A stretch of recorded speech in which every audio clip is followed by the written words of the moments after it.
Agar bu haqiqatlarni pomidor haqida ekanligini bilsangiz, ratsioningizga har kuni pomidorni ko'proq miqdorda kiritardingiz.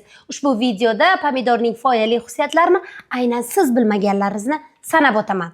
Birinchidan, pomidor ichak faoliyatini yaxshilab, qabziyatdan doimiy qiynaladigan insonlarga juda ham yaxshi foyda beradi. Chunki uning tarkibida ko'p miqdorda kletchatka va tolalar bor.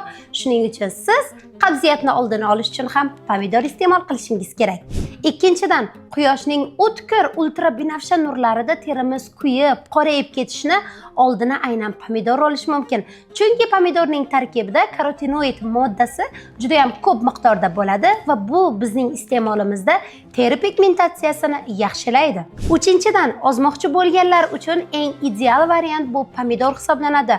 Aynan pomidorning oldida nonushtada tuxumning oqi bilan birgalikda iste'mol qilinsa, kun davomida qorinni to'q tutish, metabolizmni tezlashtirishga yordam beradi. Aynan pomidorni bu foydali xususiyatlarini siz bilarmidingiz? Video kommentariyasida yozib qoldirishingiz va ko'proq insonlarga yetib borishi uchun like bosishni unutmang.